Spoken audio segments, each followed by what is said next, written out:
नमस्कार। आज हम भगवद गीता के अध्याय 6 से मन पर महारत हासिल करने के प्राचीन ज्ञान को समझने की कोशिश करेंगे। सोचिए, एक प्राचीन ग्रंथ एक ऐसा सवाल पूछता है जो आज भी उतना ही रेलेवेंट है। हवा को एक मेटाफर की तरह इस्तेमाल किया गया है, एक ऐसी चीज जिसे हम काबू नहीं कर सकते, ये समझाने के लिए जिससे हम सब रोज जूझते हैं, हमारा अपना मन। तो चलिए इस सफर में आगे बढ़ते हैं। सबसे पहले ये समझना बहुत जरूरी है कि आखिर इस पूरी प्रैक्टिस का, इस अभ्यास का लक्ष्य क्या है। मतलब एक योगी होने का असल मतलब क्या होता है। तो ये ग्रंथ शुरू ही एक बहुत ही क्लियर डेफिनेशन से होता है जो भगवान कृष्ण देते हैं। इससे हमें वो आइडियल पता चलता है जिसे पाने का लक्ष्य रखना है। तो देखिए, यहाँ सबसे क्रूशियल पॉइंट ये है कि एक योगी की जो अवस्था है ना, वो उसके बाहरी कर्मों से नहीं बल्कि उसकी अंदर की सोच, उसकी नीयत से तय होती है। जैसा कि कहते हैं, ये सब माइंडसेट का ही खेल है। अच्छा, अब जो दिलचस्प बात है वो ये है कि ये कैसे एक सच्चे योगी के असली मतलब को हमारी आम गलतफहमियों से अलग करती है। अक्सर हमारे दिमाग में योगी की तस्वीर एक तपस्वी की होती है जो सब कुछ छोड़ छाड़ देता है, लेकिन गीता की कहानी कुछ और ही है। आगे ग्रंथ एक बहुत ही सीधा साधा विकल्प हमारे सामने रखता है कि हमारा मन या तो हमारा सबसे अच्छा दोस्त बन सकता है या फिर हमारा सबसे बड़ा दुश्मन।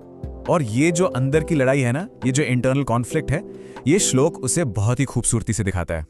ये एक बहुत पावरफुल स्टेटमेंट है। देखिए, ये सीधी सीधी जिम्मेदारी हमारे ही कंधों पर डाल देता है।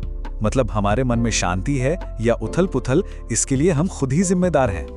तो चलिए अब आगे देखते हैं कि गीता एक जीते हुए मन यानी एक कंट्रोल्ड माइंड और एक अनकंट्रोल्ड मन के बीच का फर्क कैसे बताती है। तस्वीर बिल्कुल साफ हो जाएगी। ठीक है, तो थ्योरी तो हो गई। अब आते हैं प्रैक्टिकल साइड पर। इस अंदर की शांति को पाने के लिए जो एक हाउ टू गाइड दी गई है, चलिए उसमें गोता लगाते हैं। तो जैसा कि हम देख सकते हैं, ये ग्रंथ सिर्फ फिलोसॉफिकल बातें नहीं करता। ये ध्यान के लिए शरीर और मन को तैयार करने की एक बहुत ही clear step by step process भी बताता है। और ये जो एनालॉजी है, ये जो उपमा है, ये कमाल की है। एक ऐसा मन जो हवा के बिना जलते हुए दिए की तरह है, बिल्कुल स्थिर। ये उस परफेक्ट कंसंट्रेशन की स्टेट को दिखाता है जो इस अभ्यास का गोल है। एक ऐसा मन जिस पर बाहरी दुनिया का कोई असर ना हो। अब ये सब सुनने के बाद जो योद्धा अर्जुन है, वो एक सवाल उठाते हैं। और ये सवाल इतना ह्यूमन है, इतना रिलेटेबल है कि हर उस इंसान को अपना सा लगेगा जिसने कभी भी अपने ख्यालों को शांत करने की कोशिश की हो। देखिए, ग्रंथ भी इस बात को मानता है कि ये रास्ता फूलों का नहीं है। जो करने को कहा जा रहा है वो वाकई में बहुत मुश्किल है। समझ लीजिए किसी ऊंचे मुश्किल पहाड़ पर चढ़ने जैसा। और अब आता है इस अध्याय का क्लाइमैक्स, वो पल जहां अर्जुन हम सबके मन में जो शक है, जो डाउट है, उसे आवाज देते हैं। अर्जुन का ये मेटाफर कमाल का है। ये उस फीलिंग को परफेक्टली कैप्चर करता है जब हम अपने बेचैन भागते हुए मन को काबू में करने की कोशिश करते हैं। तो सवाल उठता है कि उस इंसान का क्या होता है जो कोशिश तो पूरी करता है लेकिन शायद इस जिंदगी में परफेक्शन तक नहीं पहुंच पाता। क्या उसकी सारी मेहनत बेकार चली जाती है? और इस पर कृष्ण का जो जवाब है वो बहुत ही गहरा है और हिम्मत देने वाला है कि स्पिरिचुअल पाथ पर की गई कोई भी सच्ची कोशिश कभी भी बेकार नहीं जाती।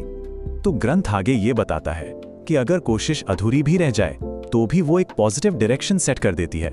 मतलब ये पक्का हो जाता है कि अगले जन्म में आध्यात्मिक सफर वहीं से शुरू होगा जहां पर वो छूटा था। कुछ भी वेस्ट नहीं होता। तो आखिर में ये पूरी प्रैक्टिस, ये साधना हमें किस अल्टीमेट विजन की तरफ ले जाती है? चलिए इस पर नजर डालते हैं। तो इस विजन की जो पहली लेयर है वो है हर चीज में एक बुनियादी एकता को देखना, ये समझना कि हम सब एक ही धागे से जुड़े हैं। और इसके बाद जो अगली परत है वो है डिवाइन के साथ, परमात्मा के साथ एक परमानेंट कनेक्शन। एक ऐसी स्टेट जहां इंसान कभी अकेला महसूस नहीं करता। और जो अल्टीमेट स्टेट है वो है गहरी हमदर्दी की, एम्पैथी की, एक ऐसी अवस्था जहां इंसान दूसरों की खुशी में अपनी खुशी और दूसरों के दुख में अपना दुख देखने लगता है। तो आखिर में ये सारी शिक्षाएं हमें एक बहुत ही गहरे सवाल के साथ छोड़ जाती हैं कि बाहरी दुनिया तो बस हमारे अंदर की दुनिया का एक आईना है। और अगर अपने मन पर महारत हासिल कर ली तो समझिए जिंदगी पर महारत हासिल कर ली।